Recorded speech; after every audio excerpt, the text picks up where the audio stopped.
Hello everyone, welcome to ACE Online and welcome to daily current affairs session. So we'll see the current affairs of today and we have few very conceptual articles as well as important articles for today. Let's see briefly from which subjects or which static subjects. All the current affairs can be linked to the static subjects, anything like polity, geography, history, economy, all the articles can be linked to the static part, right? Especially geography, history, economy, polity, rest of the things, yes, there may be some core current affairs which cannot be linked to the static subjects, fine. Briefly, let us see what are all the articles that we are going to cover today. La Nina from geography, a very important conceptual topic, right. Then Right to Education Act, this is part of social issues, especially those who are writing higher level of exams and state PSC exams. We have a social issue as a separate topic. The most of the questions from social issues will be covered from the current affairs only. If you are regularly following the current affairs, you can ask you can answer most of the questions from these type of subjects, right. So this is Right to Education Act, a very detailed we will see in this. This is part of social issues. Then we have one more article from geography, that is Ken-Betwa interlink project. This is also from geography, a very important article. Many questions has been already asked, but again this was there in news. Next one, National Landslide Forecasting Center. This is part of disaster management. Disaster management.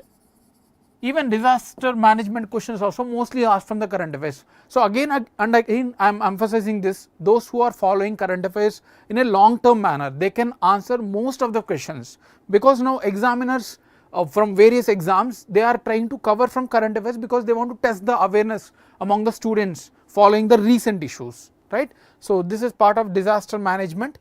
Then Aushadhi Kendra, this is part of schemes and policies. Then we have Transiting Exoplanet Survey Satellite, again from Science and Technology. Then Factual pointers and some practice questions, right. So these are all the articles that we are going to cover today. I hope my voice as well as video is clear from my side. Very good evening, Krishna Chaitanya and Keshav, welcome to the session. So let's start the session with the first article, that is La Nina, right. The context is why we are taking this article. This was taken from various sources like Hindu, Indian Express, many of the articles many of the newspapers has covered these articles, right. Multiple global weather models like various countries, not only in India, like IMD and all, they have forecasted that there is a delay in the arrival of La Nina. We will see what is actually El Nino and La Nina. So you will understand the conceptual things, then we will come to the context. So why there is a delay, and if the delay happens, what is the impact, right. So this we will see a little bit later part. Let's understand what actually is a El Nino and La Nina, right. We have discussed this previously some 1 or 2 months before when the news was there. Again it was there in news, so we will see in detail, right. First one, El Nino and La Nina. Before coming to that, there is a global wind systems based on the low pressure and high pressure. So you always need to understand that there are wind systems across the globe, like around the earth. If you assume the earth as a globe, around the earth there are number of local winds as well as global winds, right. And the winds move always from high pressure zone to low pressure zone. So because of the high pressure, that means all the particles are packed in this wind system. They cannot, new particles cannot take the place because there is no vacancy at all. That is why the particles in the high pressure zone will try to escape to the low pressure zone. See here, there are only few particles which are not even touching each other. So that is why always wind tries to move from high pressure zone to low pressure zone. This is a very basic physics, right. So like humans, whenever there is a pressure situation, we try to escape to the normal situation, the low pressure area. The same way wind also try to escape from high pressure zone to low pressure zone, right. One such type of wind system is existing between the eastern and western Pacific Ocean. You can take it as a central Pacific Ocean also or west Pacific Ocean also, it is fine. So this is a Pacific Ocean, right? I hope you are following. This is a Pacific Ocean and there is a normal wind system here, one global wind system. That means winds move like this from high pressure to low pressure zone, right?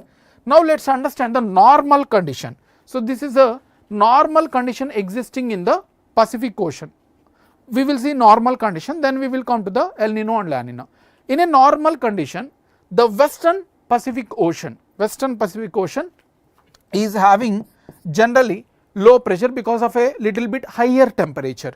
Here we have a low pressure because, here we have a high pressure because most of the, here we have also Peru current, the cold water current, right? So we have water currents also, like if you are aware about geography, water also move from one place to other places. So here we have a cold current and then that's why there is a upwelling. That means ocean water move from the deeper depths towards the higher. So that's why here a cold condition exists, and when there is a cold temperature, the particles move closer. That's why there is a high pressure zone here. Therefore, wind system escapes towards the West Pacific Ocean region. So all the winds escape, and when the winds escape from this region, East Pacific to the West Pacific, they rises up here, they will accumulate and they rises up, and when they rises up, it leads to the formation of clouds and then there is a rainfall. So this is a normal condition. For example, here there is a 20 degrees temperature and let us say here 15 degree temperature, right? That is why it is a colder and winds try to escape, because in the colder regions there is a relatively high pressure. Now in case of El Nino, there is a reversal of wind system. Winds were actually moving from the Eastern Pacific to the Central Pacific or the West Pacific. But in the case of El Nino, there is a reversal of wind. You may ask, sir, what is the reason? The reason is climate change.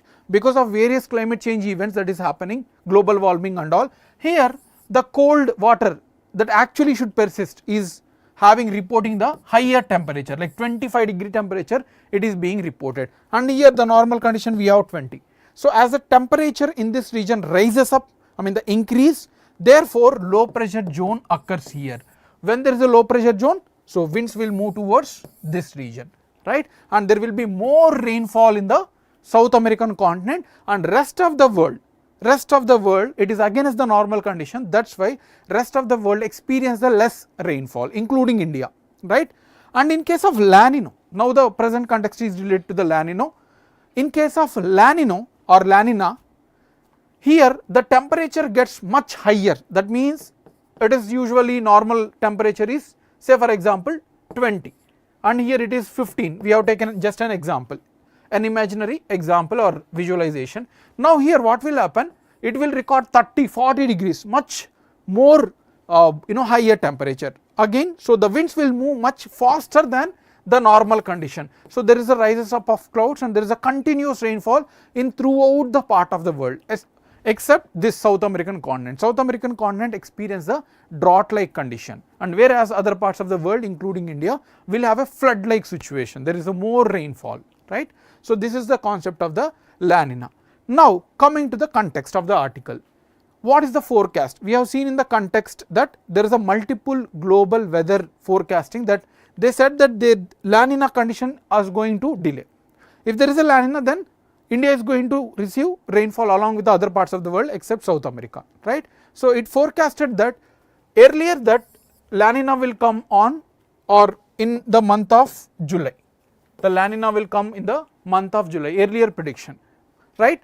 But now the predictions are that La Nina will come to, La Nina situation will occur between September to November. That means for the next 2 or 3 months we are going to receive the deficit rainfall than what actually we were forecasting. What it was forecasted earlier, that all the parts of the world is going to release more rainfall, right? They are going to receive more rainfall, but now because of the delay we are not going to receive the more rain in the next few months. Until September or October we have to wait. So this is the forecasting. ENSO means also same concept, El Nino and La Nina together called as a ENSO, right? So this is the prediction, the recent prediction that La Nina is going to be delayed. Any doubts in this? Very good evening, Jashwant.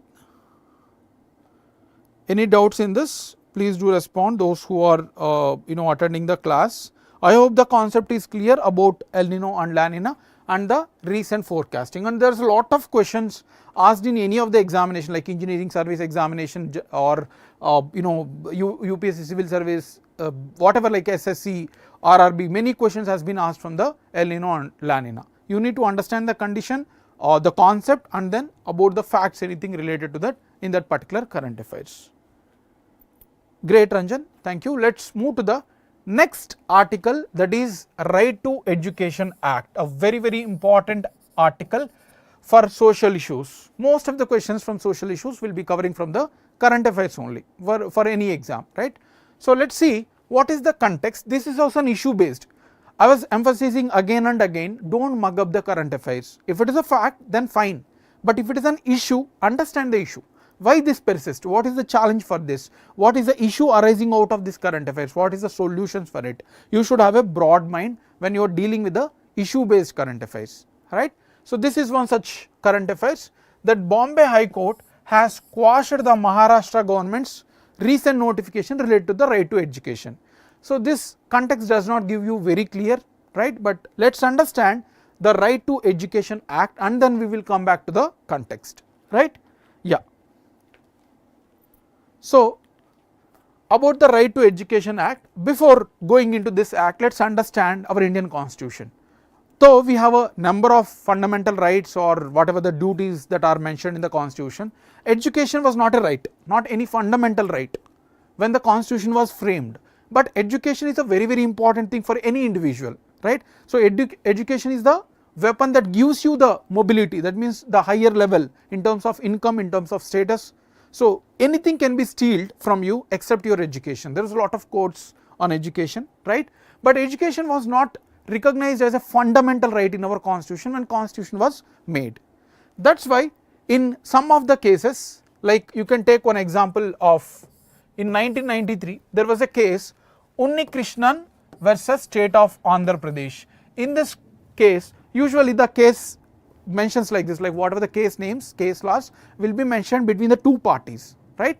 So in this case Supreme Court has pronounced that Article 21 inherently, even though if it is not explicitly mentioned, inherently there is a right to education. Article 21 actually talks about right to life and liberty, right, just right to life and liberty, but that does not mention anything related to environment, education and all. But this was interpreted by Supreme Court that right to education is inherently part of Article 21, right. So it has been announced and Supreme Court has noted that every citizen of India has a free education. I mean they should have a right to free education until the 14 years of age, right.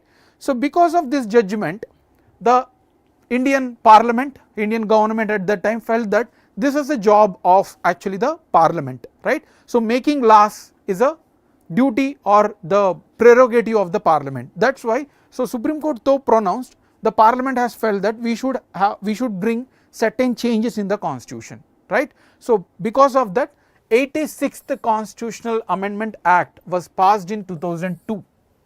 After the Supreme Court pronouncement, it has brought certain amendments, that means they have added certain articles, right, in the Indian Constitution. These are the changes. Many times it's been asked in the exam. You need to understand that new Article 21A was added to the Constitution under the fundamental rights. Article 21A was added through 86th Constitutional Amendment Act, a very important fact to be remembered.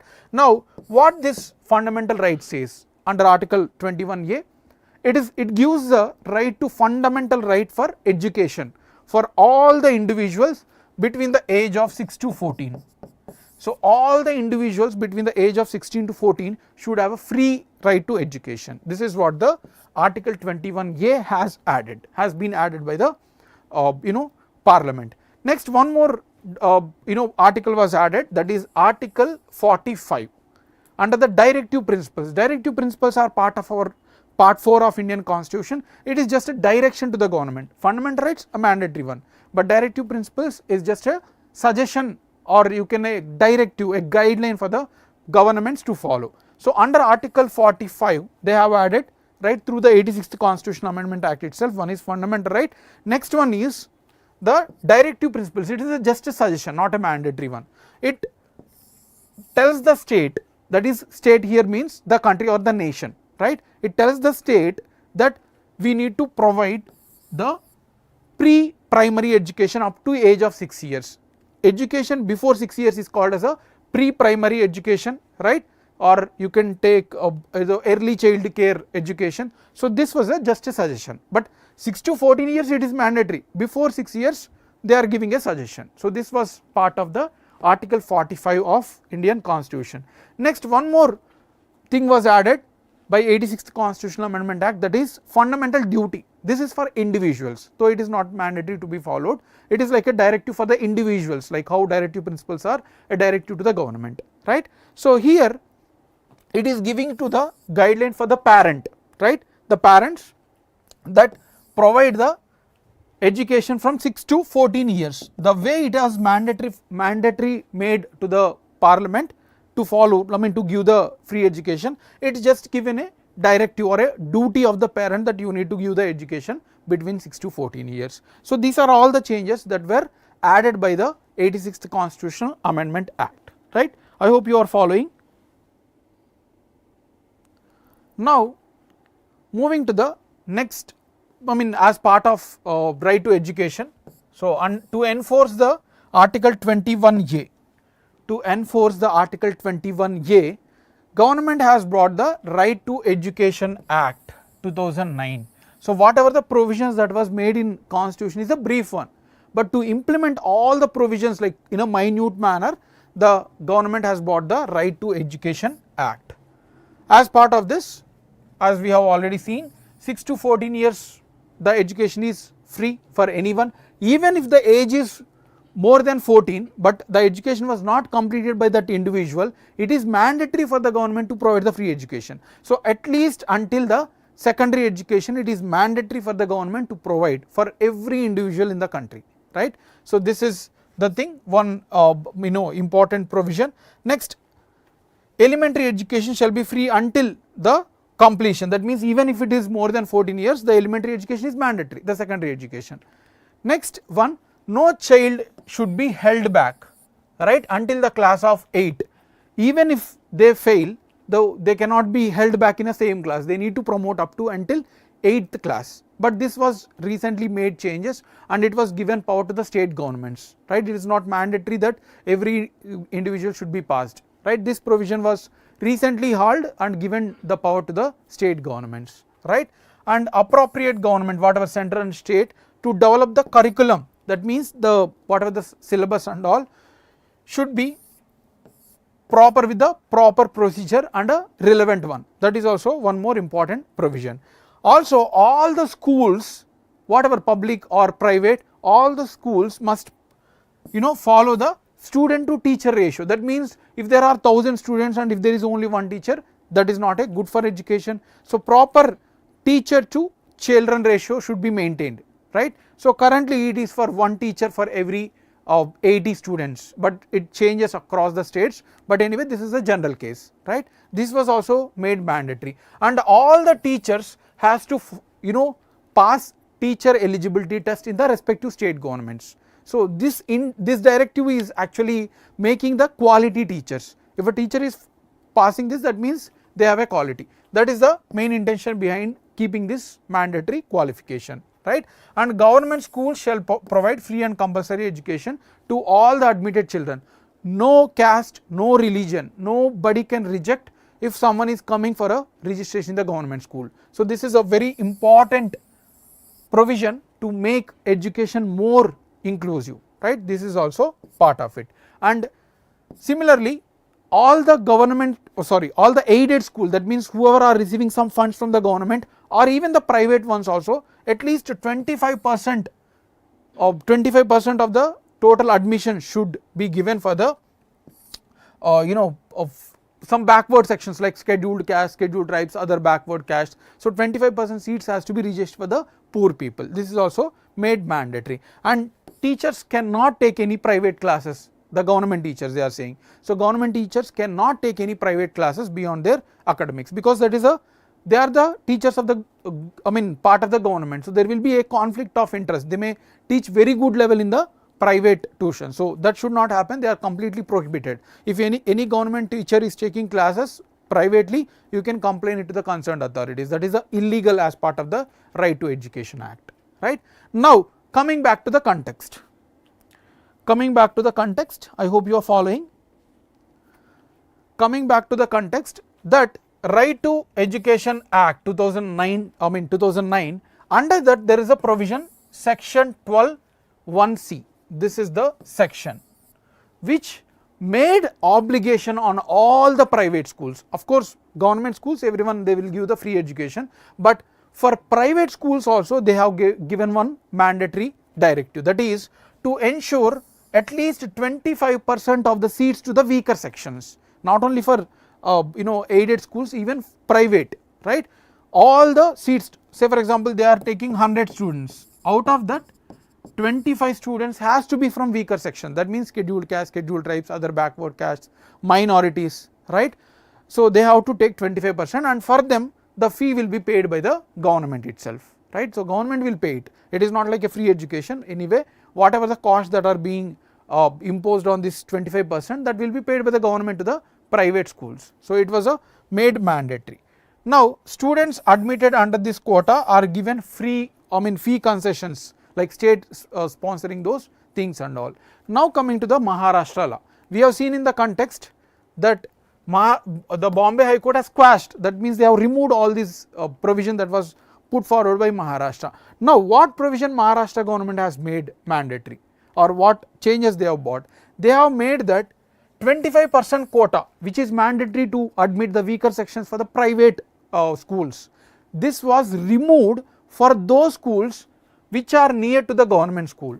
If a private school is within 1 kilometer radius, say for example this is the 1 kilometer radius and this is a government school, and if there is any private school here, it is not mandatory to be followed to provide the 25%. So indirectly Maharashtra government is encouraging to give the seats more in the government school. So if there is a government school in this radius, for private schools you no need to give the 25% reservation for the weaker sections. So this is what the Maharashtra government has passed, but this was quashed by the government, High Court, saying that this is illegal under the Right to Education Act. Right to Education Act can only be amended by the center, right? So you cannot make any changes with regard to it. So that's why it was quashed, right? So this is what the Bombay High Court has observed. Any doubts in this?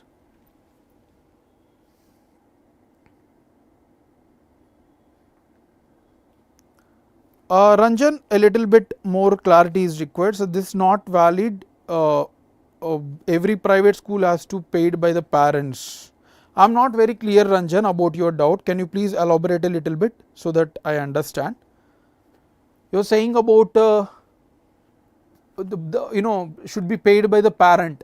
See, there will be certain concession. It is not like a complete fee, complete 100%. They need to pay for uniform, books, all those things will be has to be paid by the parents itself, but the school fee whatever required on those students will be paid by the government itself. This is a mandatory. If the private school is asking the school fee and all, you can complain in the concerned local education authorities, right?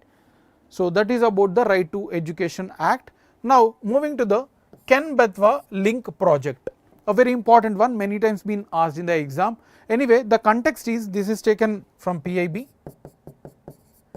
The context is 6th meeting of the Committee on Ken-Betwa Link Project Authority was recently held in New Delhi. Okay, the context is this. Now, what is this Ken-Betwa Inter-River Linkage Project? First, what is, okay, great, thank you, Ranjan. So, what actually is inter-river linkage projects? Inter-river linkage projects.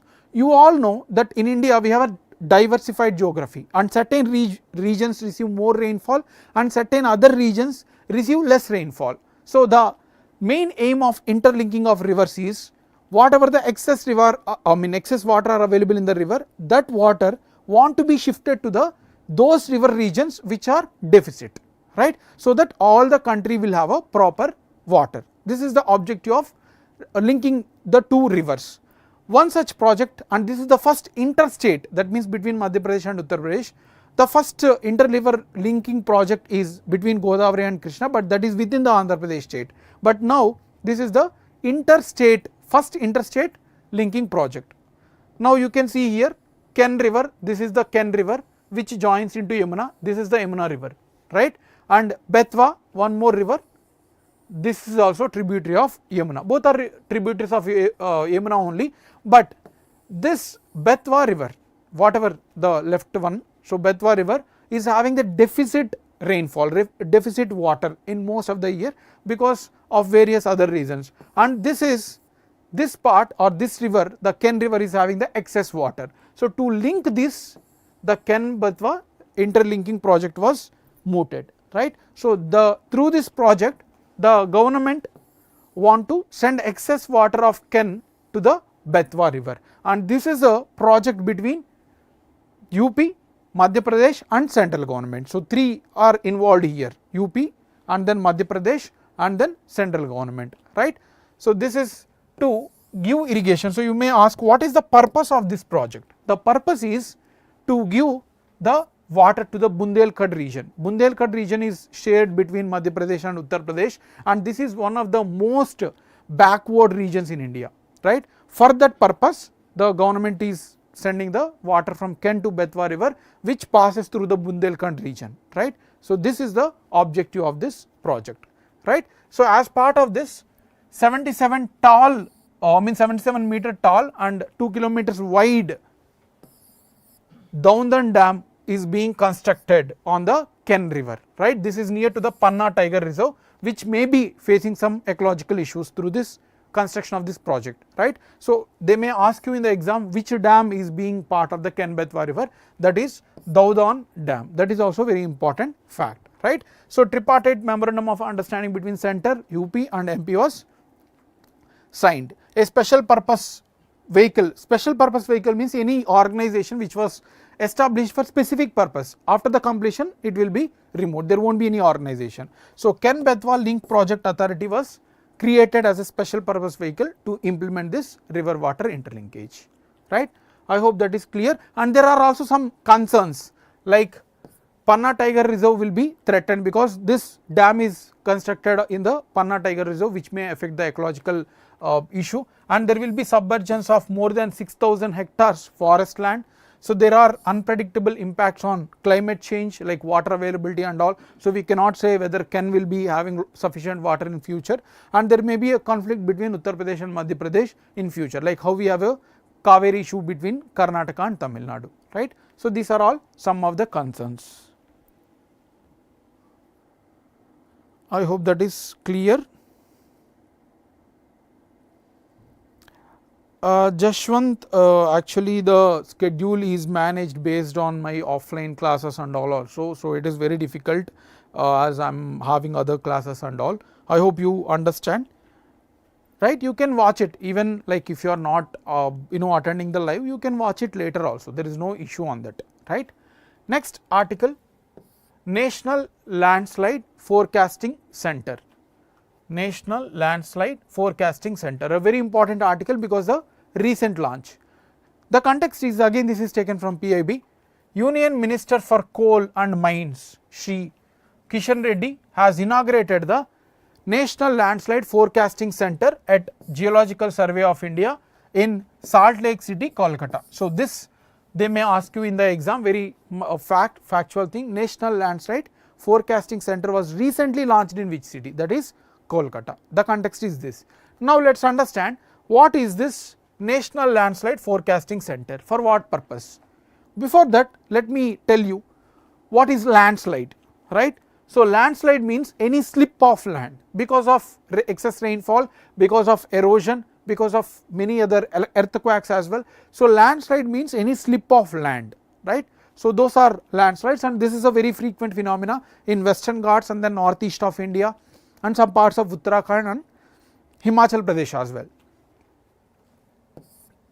Now this center was launched with the aim to mitigate the landslides. The objective of the organization is to mitigate the landslides, very basic objective, right. So they will collect the information, right, and then accordingly they will disseminate the information to the local authorities, accordingly they can plan, right. But this is not for throughout India, this is for residents in Darjeeling and then Kalimpong and then Nilgiri districts in West Bengal, right. So it was launched on 20th July itself, starting from 20th July itself it is going to. So remember one thing, it is not for throughout India, rather it is for specifically for this 3 districts, right, which is very prone to the landslides. And their plans early warning system and then equipped with the advanced technology, all those things are generic points. In exam also if you see, you can make it as a correct, right. So they are generic statements.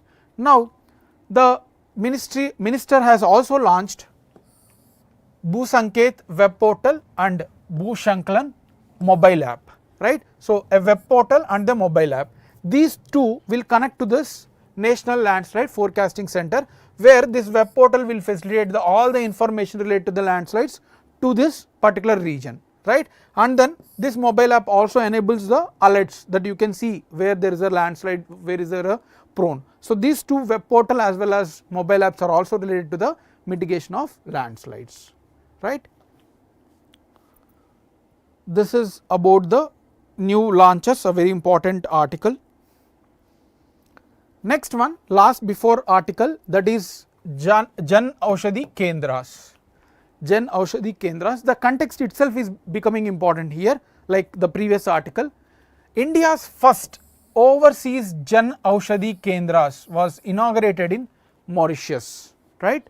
So these are all facts are very important, especially like ESC engineering service examination have 15 marks for current affairs, so you will get such type of questions, and many other exams as well like civil services and then RRB or SSC exams, right. A very important fact, because this is a promoting international relations and also promoting the Indian medicine, fine.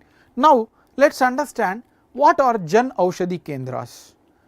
Jan Aushadhi Kendras were launched under Pradhan Mantri Bharatiya Jan Aushadhi Pariyojana scheme by Ministry of Chemicals and Fertilizers. And before this we also need to understand one term, generic drugs. You might have seen in lot of movies, right, about generic drugs.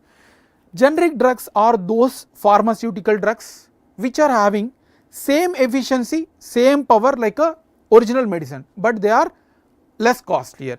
How these are made? Because some medicines are costly based on the inputs used, or because of it is a foreign medicine, their ideas also we are copying. That is why these medicines, general medicine are much costlier. So to contain this cost, because the costlier medication, we have a lot of poverty across India, Africa and many other continents, right. So to contain that, the government will know these things and then they will replicate the same thing in a manufacturing. So they will reduce the cost in terms of inputs, or ideas also now becoming less effective. There is no impact on ideas and all, because medicine is a very important thing for anyone for their health, right. So that is why these medicines were planned and manufactured with the same quality but with the lesser cost. So those are called as the generic drugs, and generic drugs are provided across the cities through Jan Aushadhi Kendras by the Indian government. You can see, like I can see lot of Jan Aushadhi Kendras across the Hyderabad roads whenever I travel. So there is a lot of such shops, you can buy it and you will get lot of discount, and the generic medicines are also very cheaper, but they have same effective thing whatever the original medications have. This was launched in 2008, right. It aims to give affordable medicines, generic medicines to all the people across the country, right. So this is the objective. We have discussed this. Now they can, Jan Aushadhi stores also sell allied medical products, not only about the medication, they can sell bandages, all those things are also sold in this Jan Aushadhi Kendras. To implement this scheme, Pharmaceutical and Medical Devices Bureau of India, very very important fact, this was asked in many of the exams in the last 1 decade, because the scheme was launched even before 1 decade. So which organization is implementing the Jan Aushadhi Kendras? That is Pharmaceutical Medical Device Bureau of India. This was established with under the Ministry of Pharmaceuticals, that is Chemicals and Fertilizers. This is taking care of the implementation, and to encourage, even you can launch this Jan Aushadhi Kendra, right. So the government will provide 5 lakh rupees for you to set up, but yes, you should be supported with the person who is having a B Pharm or D Pharm, B Pharmacy or D Pharmacy degree, some medical degree you need to have, that is a very important. So state governments can set up, any other organizations, private organization, individuals, anyone can set up with having a sufficient background with the medicines, right. So these are about the Jan Aushadhi Kendras. Jashwant, there is no reason as that why only in the Mauritius. It will be launched in Nepal and many other countries, but for the first time they are going beyond our borders, right. So you can see our foreign minister is launching it. There is no specific cause why only Mauritius, it is a fact. Indian government will also launch in Sri Lanka and many other countries also, but Mauritius has come first, right. Mauritius is also one of the friendly countries to India. Don't confuse between Mauritius and Maldives. Mauritius is a friendly country and they have accepted to launch. They themselves has requested and India has collaborated it. In future we can collaborate with other countries also. There is no specific reason, it is a fact, right. I hope this is clear. Moving to the last article, a very small article but important article, Transiting Exoplanet Survey Satellite, TESS.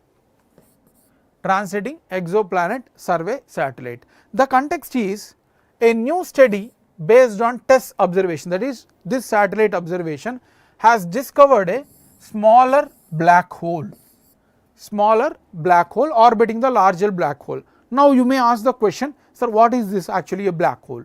Black hole is nothing but a region in the space. Like if you take this as a space, a small region within space where it has a high amount of gravitation, not even light cannot escape. Say for example, this is a black hole and if light passes through it, after that it cannot, it is completely absorbed within that region. So black holes are regions in the space where there is a high amount of gravitational force, even light cannot escape from this region. Those are called as the black holes, right. So this was recently observed by TESS. Already there is a black hole with the name OJ287. Right, sorry, the galaxy. In the galaxy OJ287 there is a big black hole, around that there was a small black hole, that is what the TESS has discovered, right. So this is the context.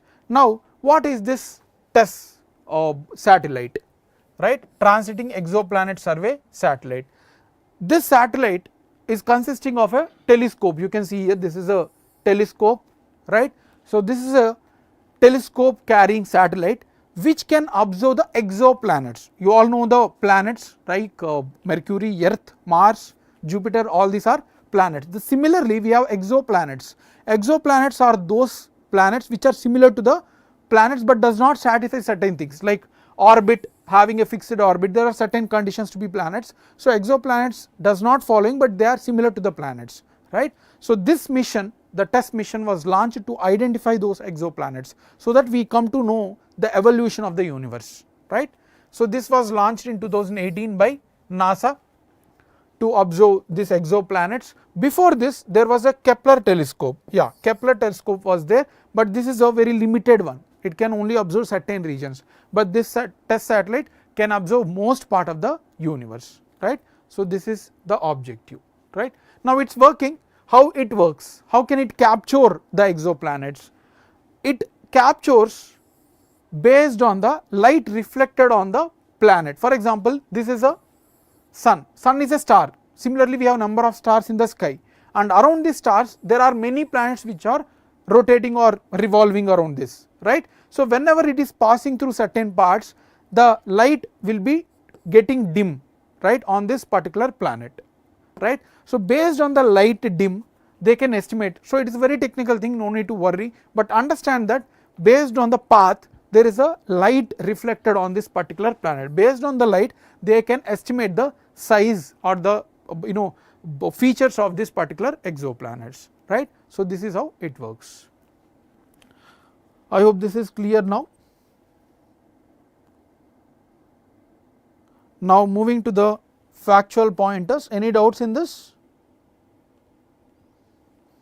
If you have any doubts you can ask here in the comment section, or we will move to the last part before solving some practice questions, that is factual pointers.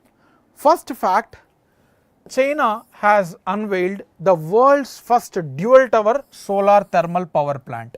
So solar thermal power plant means which can capture the solar energy and then generate the electricity. So that is the solar thermal power plant. Now this is the world's first dual tower solar thermal power plant. That means there are two towers which can consistently absorb all the sunlight in this region, right. So this was for the first time launched by China. This plant features 200-meter tall towers which can capture the sunlight in a more efficient manner. So 94% whatever the sunlight coming, for example 100 units are coming from sun, 94 units can be captured. So high amount of efficiency is there. This is one fact. Next one, recently some photographs has captured the tribe Musco-Piro tribe, right, Musco-Piro tribe in the South American continent. This was captured in the Amazon basin region and they are origin from Peru. They may ask you in the exam, like recently Musco-Piro tribe was there in Laos, from which country? It is related to the Peru. The photographs have been shared by Survival International, an international organization which is handling the tribal affairs, right. Next one, World Economic Forum, a private organization, World Economic Forum has released the report, The Future of Financial Advice report. Reports are many times asked in the exam. The Future of Financial Advice report was recently released by World Economic Forum. Okay. Now here the report has emphasized that there is the importance of traditional financial advisors. Now you all know that there are many advisors who are giving advice related to the finance in the online social media, right. Those are called as the finfluencers. That means who are giving financial advices through the social media and sharing information. But World Economic Forum report says that not these people but the actual traditional manner, like who are having the expertise through physical dissemination of information, we have to rely on them. That is what the report has said. Next one, 4th International Climate Summit. International Climate Summit was held in New Delhi. So it was recently, few days back, it was happened in New Delhi, 4th International Climate Summit, right, and the theme is bioenergy path to Vikshit Bharat, right. So this is the theme. Next one, the Indian Mobile Congress. So this objective is for potential of promoting the ethanol and all biofuels in the world for shifting from the petroleum diesel towards the clean energy, right. Now Indian Mobile Congress was scheduled to happen from October 15 to 18, 2024. You may ask, sir, why you are discussing now? Because government has released the theme for that. The future is now. This is the theme, right. So this is going to happen from October 15 to 18 in New Delhi itself, Bharata Mandapa, and it aims to showcase advancements made in the technology fields, artificial intelligence, machine learning, all those things. It showcases the advancement in technology and the theme is the future is now. So these are all the facts for today along with our main articles. Great, Krishna Chaitanya. Now let us see some practice questions. Let us see some practice questions. First question, this was taken from UPSC Civil Services 2011 question. Let us see.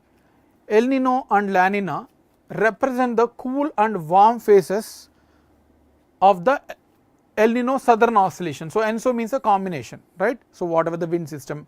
So it's El Nino and La Nina represent the cool and warm phases of the ENSO cycle respectively. This is the first statement. They are saying that El Nino is a cool phase and La Nina is a warm phase, they are saying. Fine. Next one, El Nino typically results in decrease in rainfall in the Western Pacific region. So they are saying that El Nino typically results in decrease in rainfall in the West Pacific region including Indonesia and Australia. So this is the second statement.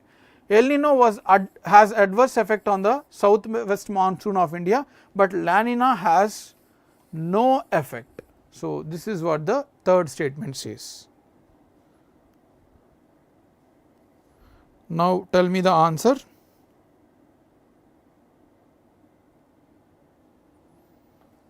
Which among the statements are correct? Let us see one by one. First you can see simple third one. La Nina has no effect on monsoon climate, they are saying in India.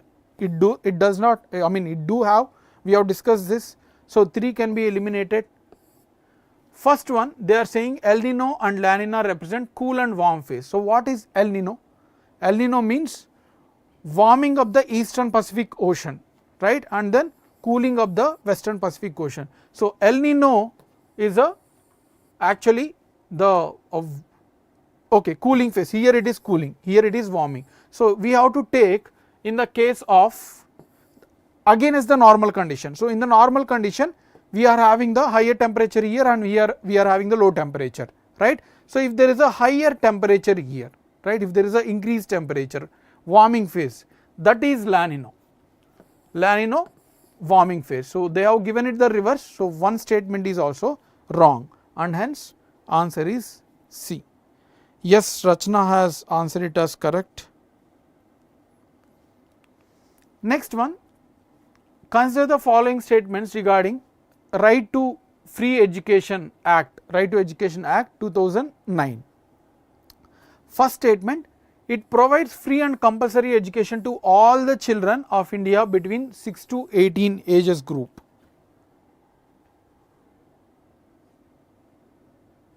Second one, it specifies the duties and responsibilities of appropriate government, local authorities and parents for providing the free and compulsory education. So, there is no 3 here, fine. So, 2 statements are there. Out of this, which one are correct? Which of the above statements are correct? First one, first statement, this is wrong, 6 to 14 years, right, we have seen this one is wrong. And then it specifies duties and responsibilities of the appropriate government. So, this is again generic statements, it do gives the some suggestions. So, answer is B. Who have answered this? Ranjan has answered this correct, right, and yes, Krishna Chaitanya also answered this correct. Next one, this was taken from previous year question of UPSC CAPF, Central Armed Forces, with reference to Ken-Betwa link project. Consider the following statements, right, and they are asking about the correct statements out of this 3. It is first project under National Perspective Plan for Interlinking of Rivers. So, let us see, this is the first project they are saying under National Perspective Plan for Interlinking of Rivers. Ken is a tributary of Gagra river, whereas Betwa is a tributary of Banas river. So, they are saying that Ken is a tributary of Gagra and Betwa is a tributary of Banas river. The project may affect the habitation of Panna tiger reserve. So, this is the third statement. So, which one is our correct? Second one, you can see this can be eliminated, right, because both are tributaries of Yamuna. Now, we are third one we are left with and first one as well, it may affect the Panna tiger reserve. This is correct, we have discussed. So, 3 should be there. Now, 1 and 3 are 3 only, right. Let us see, it is the first project under National Perspective Plan for Interlinking of Rivers. No, before this there is a Krishna Godavari, we have discussed, this is just the first interstate but not the first project. This is not the first project, Krishna and Godavari was already existing. So, answer is D. Ranjan has answered this correct, right. Okay. So, there may be confusion because we did not discuss about the National Perspective Plan, it is nothing but to promote the interlinking of rivers and this is the second such project, right. Next one, a very direct question, what is the primary function of the Bhu-Sanket web portal recently launched by Government of India? So, they are asking about the Bhu-Sanket web portal, a very direct question. Dissemination of data and information on landslides, hazards, providing daily weather forecasts, offering financial aid for disaster management, monitoring air quality. Very direct question, yes. So, now you will be answering most of the people, yes, Jashwant, Ranjan, very good. Last question for today, what does the term finfluencers refer to? So, they are asking the definition of finfluencers. So, what is the term finfluencer mean? Financial advisors working in traditional banks, correct Keshav for the past question. Individuals who use social media to share financial advice and recommendations, automated financial planning tools, government officials regulating financial markets. So, what is the correct definition of influencers? We have seen this, correct, very good.